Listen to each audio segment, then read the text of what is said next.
보통 이런 큰 지붕을 만들 때, 아니면 철교 한번 보셨습니까? 한강 철교 보셨죠? 그럼 철교가 어떻게 되십니까? 이런 삼각형 형태로 짜 맞춰지죠?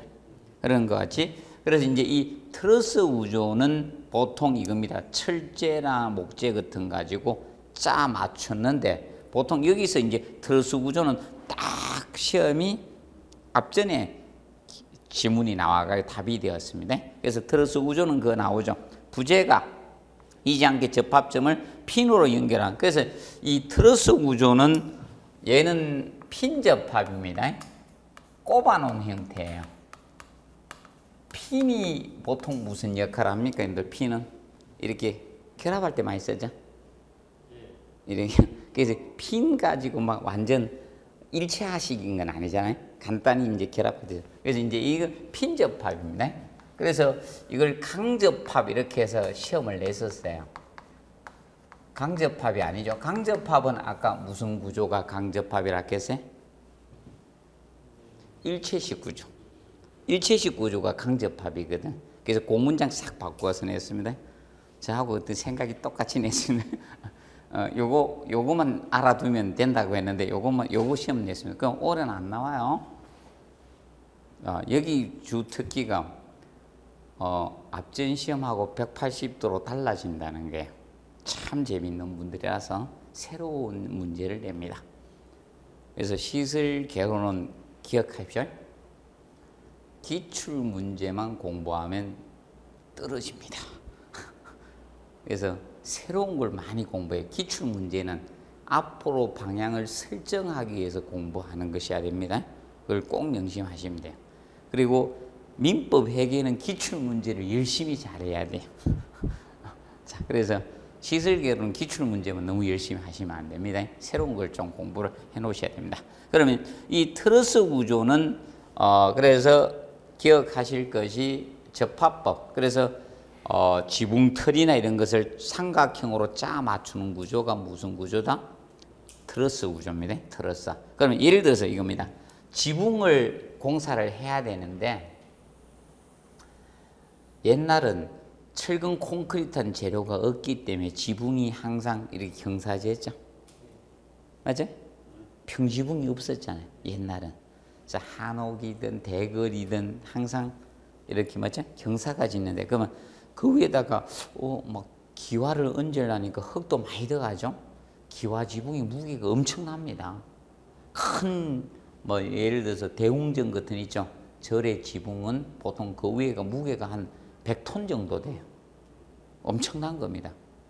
왜? 흙하고 기와 엄청 올라갑니다. 공사하는데 저희 어머님이 절에 그거 자주 가시는 거예요. 내가 봉사활동 한다고 그 지붕 있는데 기와장 올려주러 갔다 죽는 줄 알았습니다. 이 던져줘야 됩니다. 저 위로. 맞아요? 위에서 탁 바닥에 탁 놓고 그래거든요. 와, 그 기와 한차 올리니까 진짜 힘들대요. 그 무게가 엄청납니다. 그럼 이제 그걸 구성하기 위해서 위에다 뭐다? 틀을 짜야 돼. 이런 틀을. 이런 거 틀을 이렇게 짭니다. 이런 것들이 트러스입니다. 이렇게 짤 수도 있고요. 트러스가 종류는 여러 가지로 짭니다. 트러스의 종류는 많습니다. 쉽게 삼각형으로 짜 맞추는 형태가 무엇이다? 트러스 구조예요. 자, 그러면 트러스 구조는 나올 게 이미 내버렸어. 핀접합이냐 강접합이냐. 그래서 너무 신경 쓰지 마시고 공부하면 됩니다. 이미 답이 됐기 때문에. 그럼 강접합은 못 움직이는 거예요. 철거 해체해야지 뭐 떨어지는 것이 강접합이라 보시면 됩니다. 자, 보시고 그 다음에 셀 구조 나오죠. 자, 셀 구조는 이거는 뭐 너무 열심히 하실 필요도 없고 간단히 알아두면 셀은 자 이겁니다. 달걀 파동이 있었죠. 우리나라는 한번 그동안 열심히 드신다고 또 지금 안 드셔. 달걀 맞죠? 안 팔려. 나만 사오는 것 같아. 나는 마트 가서 사와. 왜? 지금 나오는 게 안전한 거죠. 검사해서 맞죠? 이때 먹어야죠. 맞죠? 왜 마트에서 이상한 거 팔았다 난리 날 거 아닙니까? 그래서 지금 큰 데 가서 마트 있죠? 지금은 위험하니까 정보 좋은 거 검사한 거만 팔잖아. 나는 사다 먹습니다. 새알도 사, 메추리알도 사고. 난 그 파동 나면 꼭 닭 파동 나면 닭 먹고 돼지 파동 나면 돼지 먹어야 됩니다. 그때 가면 완전 좋죠. 싸고.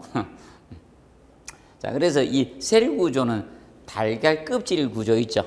그것이 무슨 구조다? 셀 구조예요. 간단해. 달걀이나 조개 껍질 그 공명 구조가 무엇이다? 셀 구조예요. 셀 구조. 그럼 셀 구조는 그래서 알아두실 거 이거죠. 자, 달걀을 보세요. 계란을 보시면 계란이 커요, 닭이 커요? 이 이론상 닭이 먼저냐 계란이 먼저 이건 있는데 그거 아니고, 자, 계란이 이만한데 닭이 올라탔잖아요. 맞죠?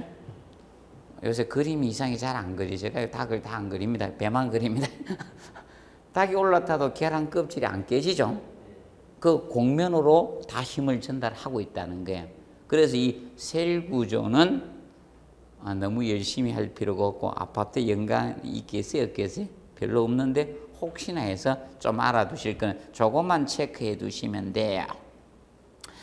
거기 보면 거기 3번 있죠?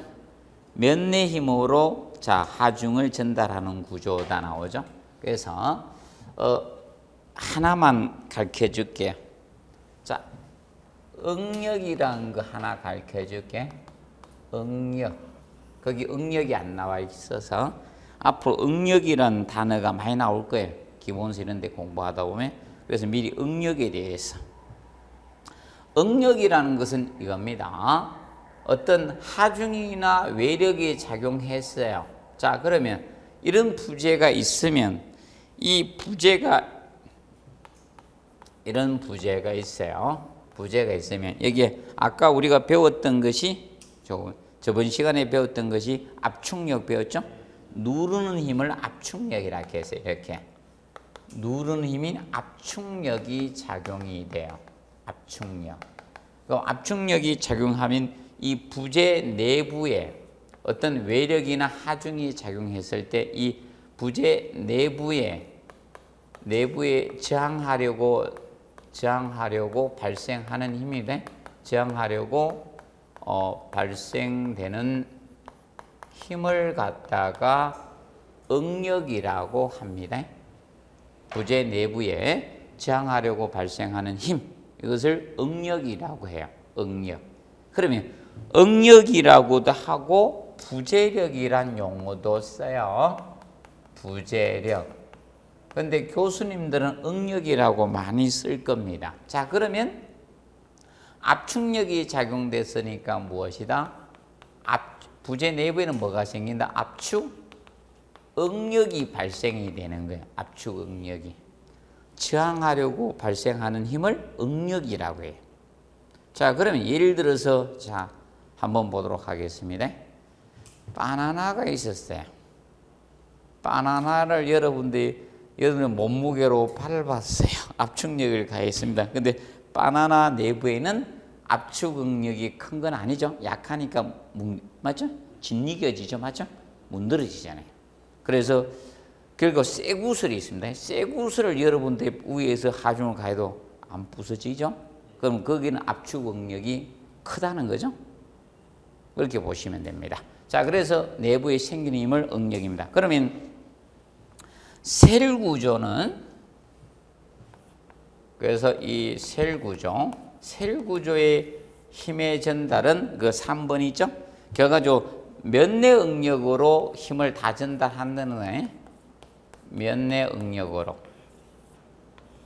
응력으로 힘을 다 전달하는 겁니다. 그러면 쉽게 이 공면 있죠? 이렇게 셀 조개 껍질 이렇게 있잖아요. 위에서 하중이 작용되더라도 이쪽 이 면이죠. 이 면내 응력으로 이걸로 힘을 다 전달하는 거예요. 그래서 이 계란을 동일한 힘을 줘가지고 가하면 사람의 힘으로 파괴할 수가 없어요. 그럼 보통 계란을 손으로 깨는 분들은 동일한 힘을 주어진 게 아니죠. 한쪽에 힘을 많이 가해서 깨진 거예요. 보통 동일한 힘을 가해가지고 작용해버리면 계란이 안 깨집니다. 사람의 힘으로 못 깹니다. 원래 한쪽에 힘을 많이 줘가지고 깨는 거예요. 그래서 면내 응력으로 모든 힘을 전달하는 것이 셀 구조. 그럼 셀 구조의 대표적인 것이 여러분들이 이겁니다. 호주에 시드니 오페라 하우스 아시죠? 이 돛담배처럼 이렇게 있죠?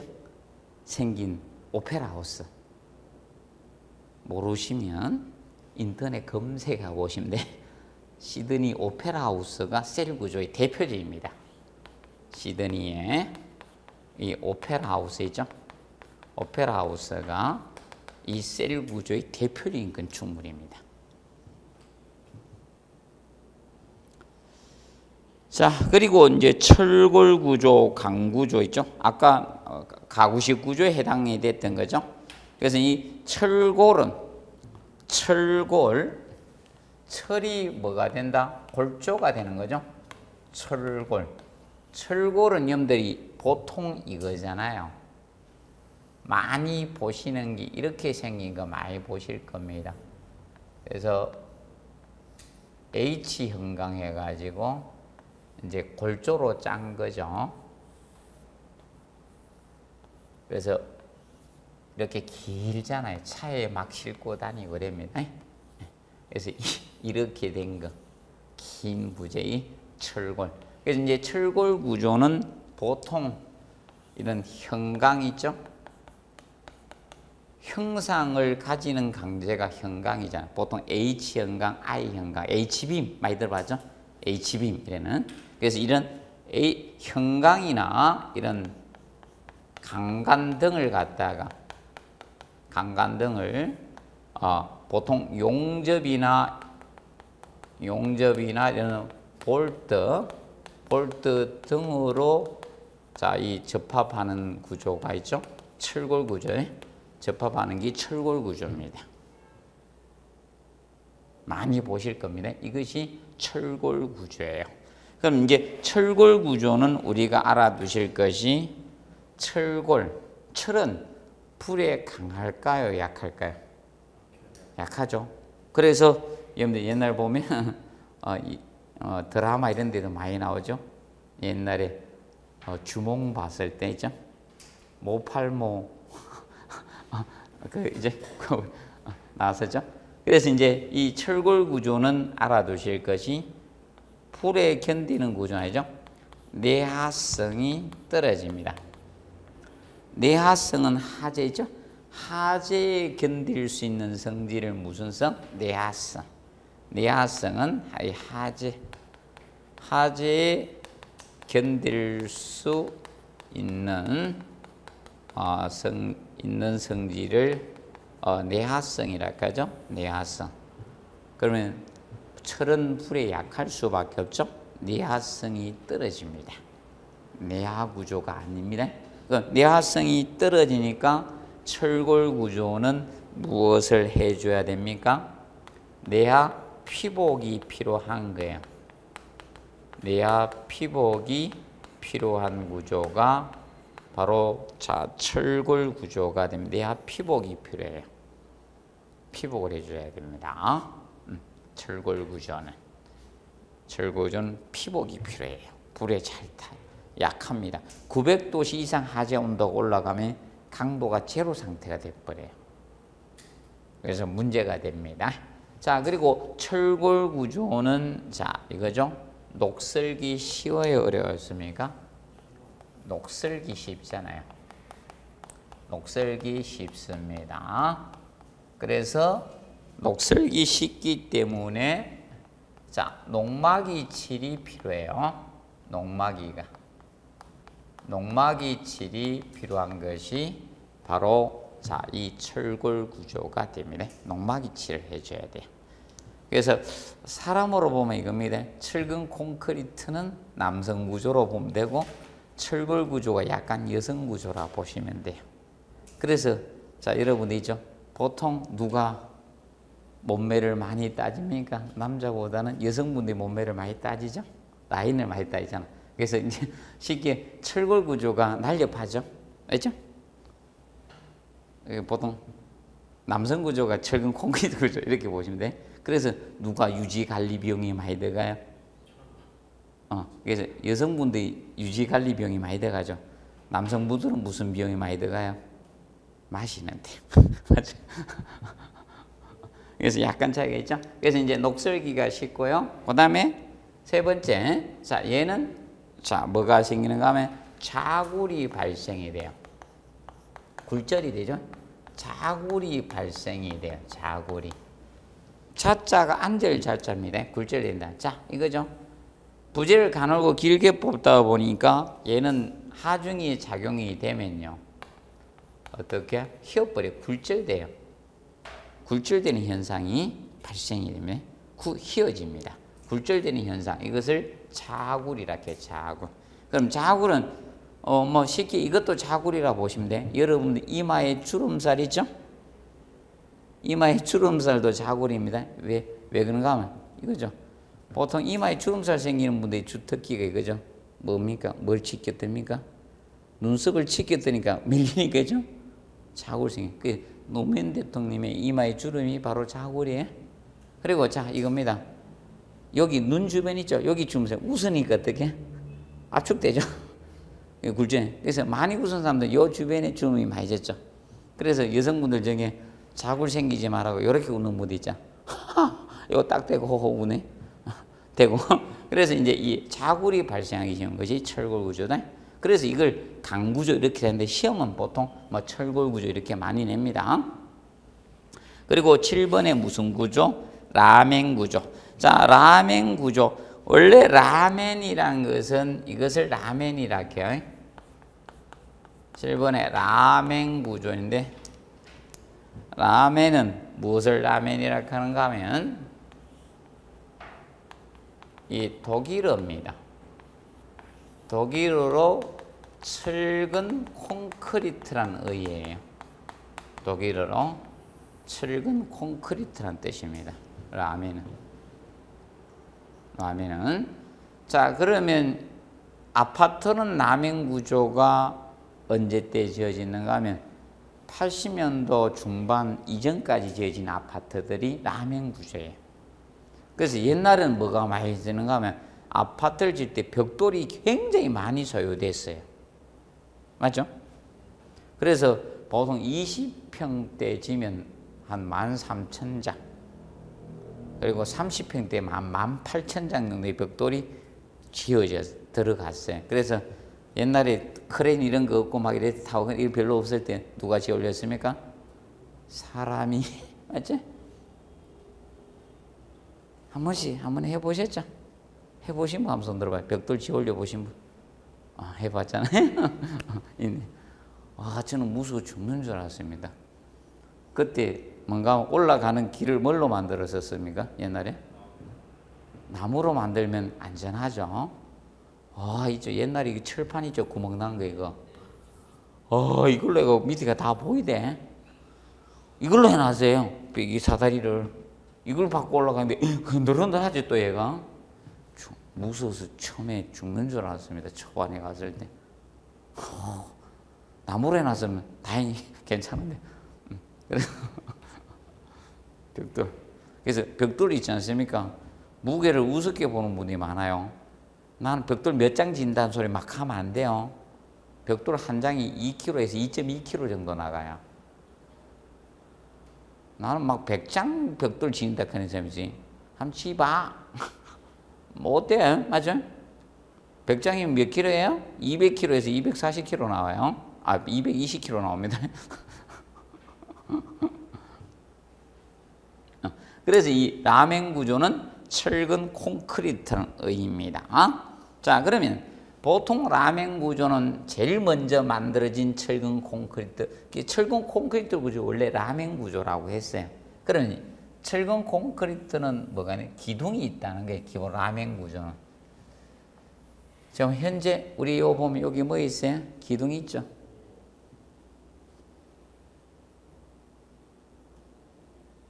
여기 있죠? 기둥이죠. 원형 기둥을 해놨네. 기둥, 수직 부재인 기둥이 필요하고 기둥과 기둥을 연결한 수평 부재를 보라고 합니다. 이렇게 보가 가요. 이 보가 필요하고, 그 다음에 사람이 살기 위해서 뭐가 그냥 바닥판이 기본 필요하죠. 바닥판 없으면 여러분들이 살 수 있어요, 없어요? 책상 어디 놔두고, 맞아요? 소파 어디 놔두고, TV 어디 놔둘 겁니까? 그래서 여기에다 슬래브 바닥판을 치게 됩니다. 이렇게 구성된 것이 라멘 구조입니다. 그래서 이 바닥판을 영어로 슬래브라고 하죠. 그래서 이렇게 구성된 걸 가장 기본인 라멘 구조라고 해요. 이 구조가 라멘 구조의 기본이에요. 철근 콘크리트 구조 있죠? 이 기본입니다. 이거 있는데 현재 아파트는 이렇게 안 지어지죠. 그럼 옛날 아파트는 이 기둥, 이 벽이 있죠. 방과 방 사이 벽돌로 쌓았다는 거예요. 벽돌로 쌓았습니다. 그래서 20평형대 13,000장의 벽돌이 들어가고 30평형대는 18,000장 정도 전후에 벽돌이 들어갔습니다. 그렇게 지어지고, 그래서 걔는 불쌍해. 라멘 구조로 지어진 아파트는요, 보수 이런 거 잘 안 하고 이러면 굉장히 불쌍해 보여. 그래서 재건축을 빨리 할 수 있었어요. 제가 이제 지나가면서 옛날에 쟤는 재건축 떨어진다 하면서 지나게 우리 와이프가 이래대요. 당신이 뭐 보고 그래? 이래대. 내가 이거 전공인지도 모르고.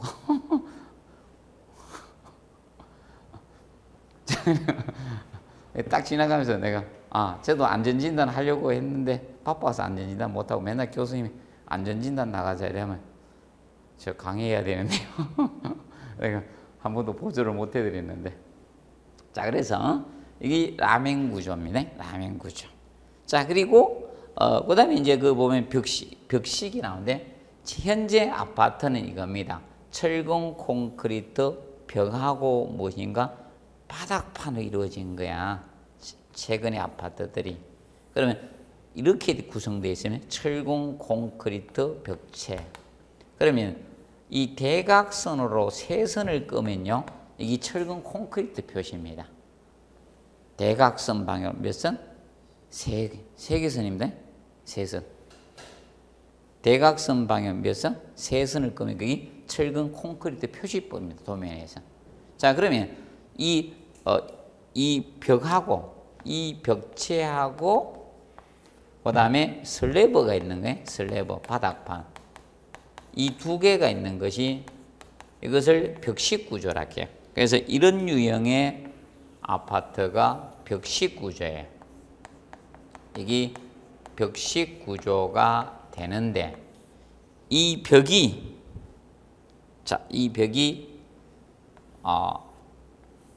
내력벽 역할도 하고요, 내진벽 역할도 해요.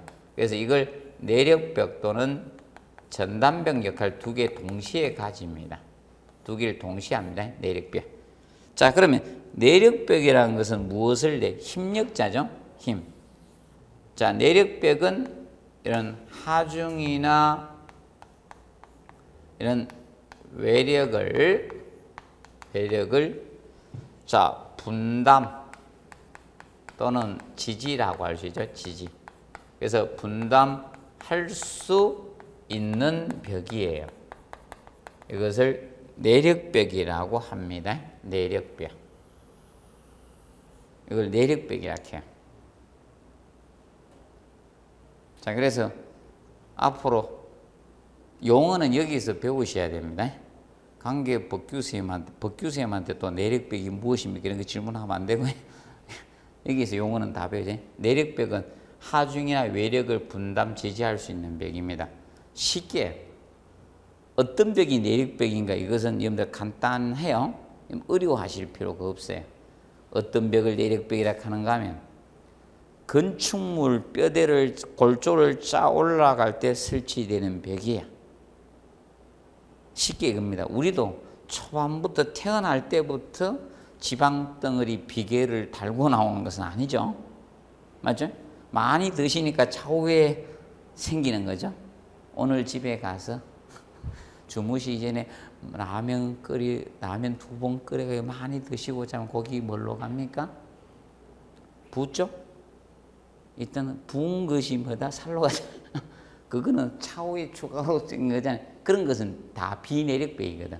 그럼 뼈대 골조를 짜 올라갈 때 설치되는 벽은 내력벽이고, 나중에 뼈대를 짜놓고 나중에 설치되는 벽들은 앞에 B자, 안일 B자를 붙이면 돼. 비내력벽이 되는 거예요. 그럼 예를 들어서 여기 이 벽은 무슨 벽이다? 내력벽이다? 내력벽이 아니다? 아닙니다. 비내력벽이 되는 거예요. 그럼 하나만 가르쳐 줄게요. 이 기둥 있죠? 기둥이 있는 건물의 벽은 거의 비내력벽이라 보시면 돼요. 특별한 경우 빼고. 특별한 경우가 있어요. 내력벽이 되는 경우가 있어요. 그럼 내력벽은 힘, 하중을 분담할 수 있는 벽이 무슨 벽? 내력벽. 사람으로 치면 근육이 내력벽이고, 맞죠? 비계살이 뭐다? 비내력벽. 이렇게 보시면 되는 거예요. 그럼 칸막이 벽들은 무엇이다? 제가 그래서 칸막이 벽이 예를 많이 들어줘요. 그래서 작년 시험도 칸막이 벽이 시험 답이었었어요. 또 칸막이 벽은 어떤 공간을 나눌 때 설치되는 벽을 뭐다? 칸막이 벽이라 하죠. 그럼 쉽게 이 벽 무슨 벽이다? 칸막이 벽이에요. 이런 게 칸을 나누기 위해서 설치되는 벽이 칸막이 벽입니다. 그럼 전단벽은 무슨 벽을 전단벽이라 하는가 하면 얘는 그러면 위에서 내려온 수직 하중 이런 것도 분담하고요. 그다음에 얘는 수평입니다. 수평하중. 수평하중이니까 수평은 행위 아닙니까? 행력. 그래서 수평하중에 저항할 수 있는 벽인데, 저항할 수 있는 벽이 전단벽이에요.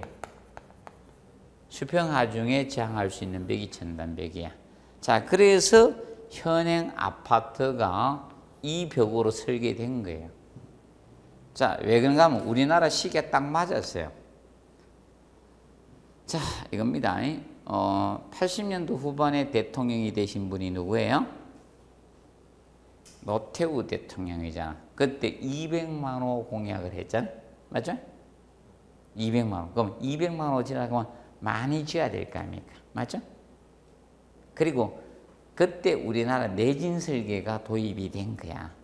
내진 설계. 지진의 저항. 그러면 지진은 어떻게 흔듭니까? 보통 지진은 옆으로 막 흔들리죠? 많이. 아래 위로 흔드는 경우도 있는데 보통 수평으로 가야지 흔들거든. 그러니까 거기 저항, 이 원리입니다. 어렵게 생각하지 마시고, 예를 들어서 이거예요. 이 벽, 이런 게 있어요. 이렇게는 잘 넘어가지만 이렇게는 잘 안 넘어간다는 거예요. 거기 벽을 갖다가 설치해서 있죠. 벽을 설치하면 사람도 한번 보세요. 사람도 어디로 잘 넘어갑니까? 이렇게 있을 때 좌우로 잘 넘어갑니까? 앞뒤로 잘 넘어갑니까? 네? 앞뒤로 잘 넘어가죠? 그 이유가 옆으로가 넓잖아요.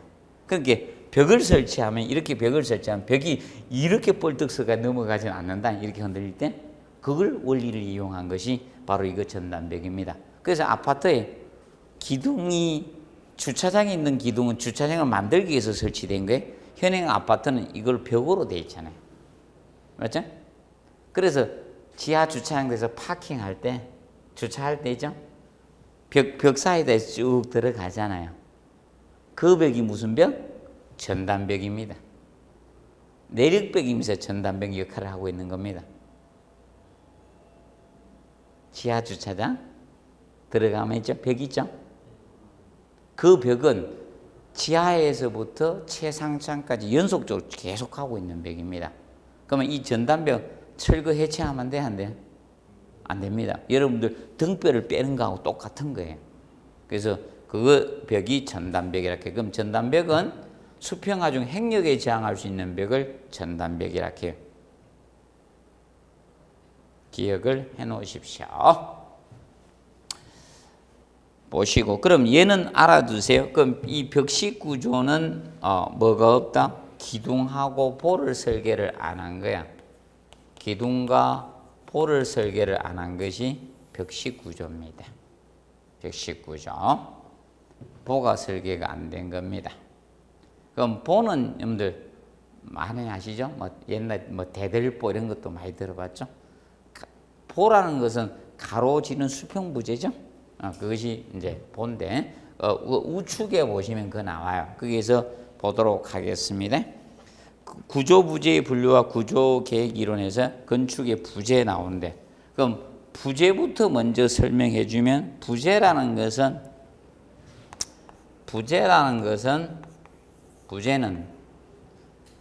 부재는 건축물을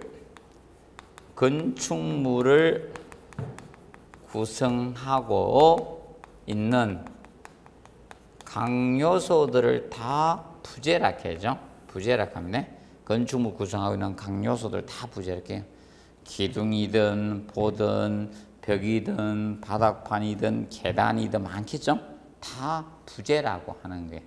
강요소를 부재. 사람으로 치면 머리, 팔, 다리, 몸통 이런 게 있죠. 부재라고 보시면 되네. 강요소를.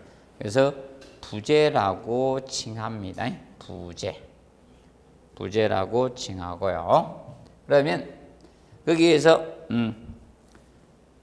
기초가 나오고, 뭐 기초는 사람으로 치면 뭐라고 보시면 됩니까? 기초는 발, 맞죠? 발 구조라고 보시면 되죠. 그래서 이제 기초, 보통 여러분들 이거죠? 상부의 하중을 있죠? 집안으로 전달하는 땅속 구조를 보통 기초라고 합니다. 그럼 기초는 쉽게 이야기하면 건물의 하중을 집안으로 안전하게 전달을 해야 됩니까? 안 해야 됩니까? 해야 되겠죠? 자, 그러면 보도록 하겠습니다. 신발이, 하이힐이 기초로서 적합하다, 부적합하다? 자, 이겁니다. 하중은 분산해야 됩니까? 집중해야 돼요? 분산하는 게 좋잖아요. 그럼 하이힐을 신으면 하중이 어떻게? 집중이 되는 거예요. 맞죠? 그래서 하이힐을 신을 때만 신고, 평상시는 어떻게? 하이힐을 안 신는 게 좋습니다. 구조상. 구조의 변형이 옵니다. 그래서 저는 항상 이야기합니다. 필요할 때만 신으시고, 평상시는 분산할 수 있는 걸 신어라. 꼭 기억하세요. 아는 분도 있으면 그렇게 꼭 하시기 바랍니다. 자, 그리고 벽 나오죠? 영어로 월이고. 자, 그러면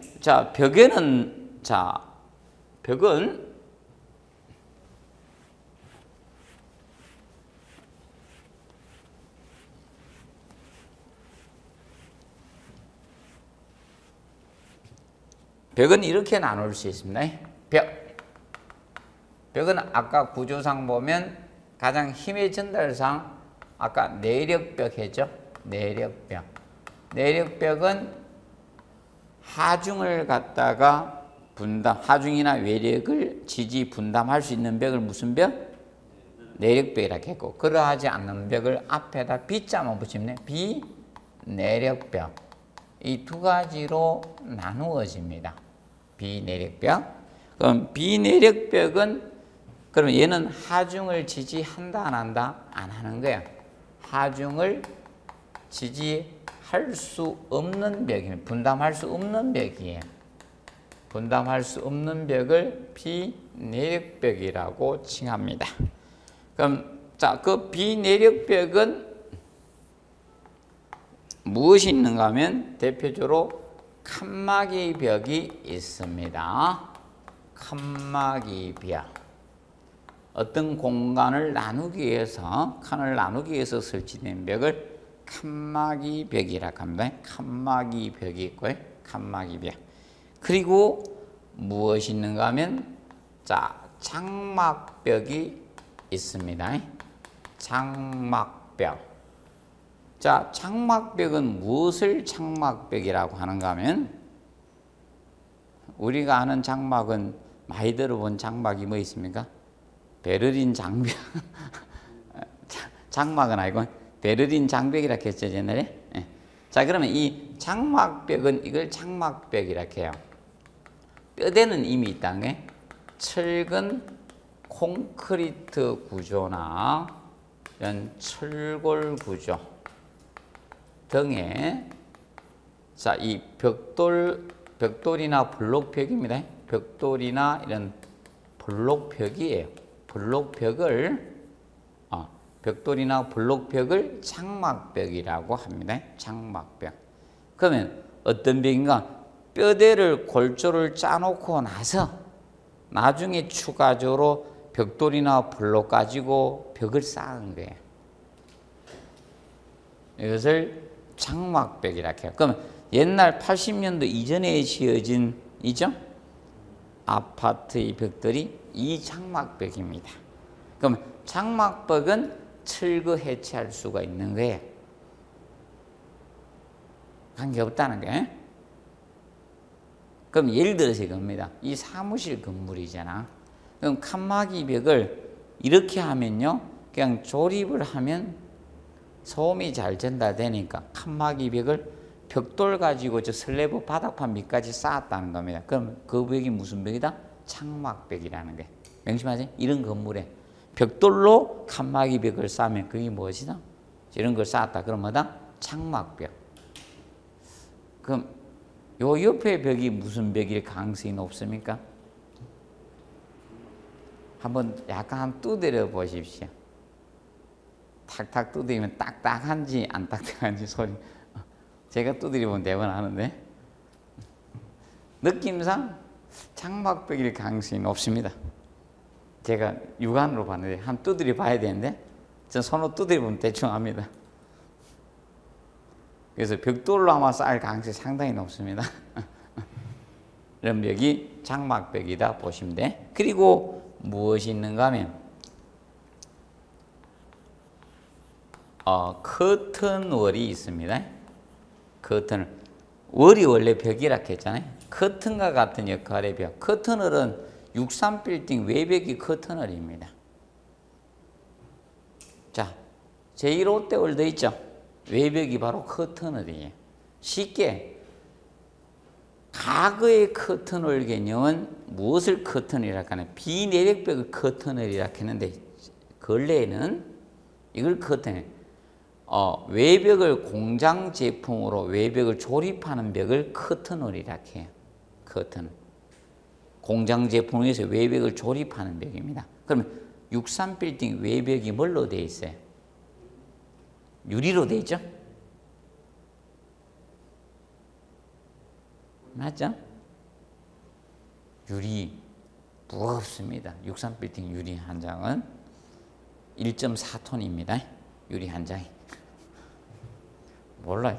정말인지. 그 운반했던 분이 얘기하더라고요. 1.4톤이라고 한 장이. 그래서 8톤 트럭에 4장씩 싣고 가셨대. 부산항에서 외국 겁니다. 외국에서 수입한 겁니다. 유리가.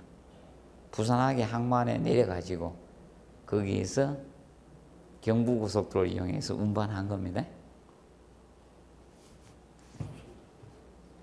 63빌딩은 다 외국 재료예요. 철골은 신제이철에서 일본에서 수입했고요. 그런 거 몰라도 되고. 커튼월이 내력벽이다 비내력벽이다? 지금까지 시험은 얘만 가지고 냈어요. 칸막이 벽만 가지고. 아직 2번까지도 안 갔어요. 서서히 갈 거예요. 이미 강의는 했고요. 그래서 나중에 부연 설명 조금씩 더 해드릴 겁니다. 기억하시고. 현재까지 1번만 2번 냈어요. 칸막이 벽은 하중을 지지한다 안 한다? 관계없어요. 이거 언제 뜨드나 맞죠? 그러면 영향 미치는 것은 철거하면 안 되는 거예요. 그래서 여러분들 아파트 벽면을 세대간 경계벽을 마음대로 뜯을 수 있어요? 없어요? 없죠? 그런 건 내력벽인 거예요. 그럼 아파트 벽은 뼈대 골조 짜 올라갈 때 막 짜 올라가죠? 공사해. 그거는 내력벽이에요. 꼭 기억하세요. 내력벽은 골조 뼈대를 짜 올라갈 때 설치되는 벽은 내력벽. 나중에 추가로 필요에 의해서 설치되는 벽이 무슨 벽이다? 비내력벽이다. 이렇게 보시면 돼요. 뼈대 다 짜놓고 나중에 설치되는 벽. 간단합니다. 그렇게 보시면 됩니다. 자, 그리고 그 기둥이죠. 기둥 수직부재요, 수평부재? 그럼 기둥이나 벽은 지금까지 배웠던 기둥하고 벽은 수직부재잖아요. 그럼 수직부재는 압축력을 받습니까? 인장력을 받아요? 압축력이죠. 그럼 수직부재가 인장력을 받으려고 하면 누가 잡아 당겨야 돼요? 건물은 거인이 와가지고 밑에하고 위에 잡아 당겨야지 인장력 받겠죠? 수직부재는 압축. 그래서 여러분들 이렇게 서 있으면 내가 농담을 많이 했는데 시험 내기 전에 서 있으면 다리는 압축력 받죠. 다리가 막 당겨가 아파요. 그래서 압축력 받으니까 나는 키를 잴 때 꼭 키가 커야 되는 분은요, 누워있다 재셔야 돼요. 그러니까 막 서가 있으면 압축력을 받아 키가 줄어들어요. 사람이 가장 키가 컸을 때 일어나자마자 바로 재면 키가 제일 커요. 꼭 기억하세요. 그럼 내가 꼭 키가 커야 될 때, 키를 잴 때는 어떻게 한다? 누워있어. 맞아요? 서 있지 말고, 안 그러면 들끝 이용해가지고, 이렇게 들어가가지고 병원 걸 이용해서, 잴 때 딱 서면요, 한 1.5에서 1.8cm 큽니다. 늘어나 있어가지고. 그럼 지금 키 재면 가장 작을 때, 많이 돌아다니고 압축 다 됐겠죠? 지금 재면 키가 제일 작아. 그러니까 밑에 다리가 퉁퉁 부어서 약간 커졌는데 이러지 말고. 그래서 압축, 그래서 이 가지고 한번 시험을 냈었습니다. 그게 또 낸다는 건 아니고. 자, 그리고 이제 5번에 보 나오죠. 보는 큰 보, 작은 보 나오죠. 그 가다가 큰 보고 빔이 작은, 원래 다 찾아오면 보예요. 원래. 그럼 큰 보는 기둥 해놨죠? 기둥과 기둥을 연결하는 수평부재가 뭐다? 보예요. 큰 보고. 그럼 앞으로 큰 보가 보예요. 큰 보를 나중에 보라고 하는 거예요. 명심하세요? 큰 보를 보라고 해요. 그래서 여러분 나중에 2차 배울 때 관계법규 배울 때 보 나오면 있죠? 다른 데서 보 나오면 무슨 보? 큰 보예요. 기둥과 기둥을 연결하는 수평부재가 큰 보를 보통 보라고 해요. 그러면 작은 보는 했죠? 큰 보와 큰 보를 연결한 걸 무슨 보? 작은 보라고 해요. 그럼 작은 보는 꼭 써줘야 돼요. 작은 보는 이렇게 써줘야 돼요. 그럼 보는 큰 보를 뜻하는 거예요. 항상 기억하세요? 앞으로 보가 나오면 무슨 보? 큰 보. 기둥과 기둥을 연결해 주는 거다. 자, 여기 잠깐 가겠습니다. 좌측으로. 여기에 있어. 그러면 기둥과 기둥을 연결하는 이 보가 무슨 보다? 큰 보가 되는 거예요. 그런데 바닥판이 크잖아. 그럼 이 큰 보하고 큰 보를 연결해 준 보, 이 보를 무슨 보? 작은 보라고 하는 거야. 그럼 작은 보는 꼭 써줘야 돼요. 명심하세요? 네, 작은 보는. 그러면 그래서 기억하시죠. 작은 보는 큰 보하고 큰 보를 연결해 주는 것이 작은 보입니다. 작은 보가 되고 큰 보. 보통 보는 큰 보를 뜻한다는 점 기억을 해 놓으십시오. 자, 그리고 흔치 나오죠. 보이 흔치 나오는데 이 흔치라는 것은, 자, 이걸 흔치라고 해. 흔치는, 자, 기둥이 이렇게 있잖아요. 기둥이 있으면 이 개념돼요. 기둥이 있고 여기 보가 있습니다. 그럼 수직부재하고 수평부재가 이 맞닿는 부분에 여기에 보강상, 이것이 흔치예요. 얘가 흔치예요. 흔치. 자, 그러면 거기 전단력 보강해놨죠. 전단력은 절단하려고 하는 힘을 전단력이라고 해요. 자르려고 하는 힘, 절단하려고 하는 힘을 뭐다? 전단력, 절단. 자, 그러면 이렇게 팔을 들고 있어 보시면 돼. 어디가 아픕니까? 이렇게 팔을 들고 있으면 손끝이 아픕니까? 어깨가 아픕니까? 어깨죠. 그래서 자, 요거 이제 여기 보고 여기 제가 기둥이라 보면 여기 이렇게 보강해 주는 게 되는 거예요. 쉽게 요거로 보시면 돼요. 요렇게 딱 딱 이렇게 있으면 편안해지죠. 여기 뭐다? 헌치. 그러면 수직지하고 수평부에 맞닿는 보강해 주는 게 뭐다? 헌치. 삼각형으로 보강해 주는 거예요. 이걸 헌치라고 합니다. 전단력은 아까 이야기했지만 전단력은 절단하려고 자르려고 하는 힘을 무슨요? 전단력. 그러면 여러분들 가위 생각하면 돼요. 가위로 절단하죠. 종이를 절단하잖아요. 그런 것을 무슨 힘? 전단력. 자르려는 힘 또는 절단하려고 하는 힘을 무슨 력? 전단력이라고 취합니다. 전단력. 그 다음에 천장은 여러분들 자 이거잖아요. 이게 천장 아닙니까? 그런데 보통 천장이라고 보통 안 하고 앞으로 이걸 많이 씁니다. 반자. 천장을 가려댄 구조를 반자라고 많이 씁니다. 그래서 여러분들이 분양할 때 반자 높이가 얼마다 이렇게 많이 이야기하죠? 반자 높이. 자, 여기 반자예요. 여기 반자. 이 천장, 이게마다 반자. 천장을 가려댄 거 반자. 그래서 여기 바닥 마감에서 여기 높이까지 반자 높이라고 하는 거예요. 반자. 앞으로 반자하면 천장을 가려댄 구조를 뭐라고 한다? 반자라고 합니다. 반자. 그 다음에 거기 185페이지 건물의 안정성 확보와 관련된 거 있죠? 여기는 잠시 휴식하고 하도록 하겠습니다.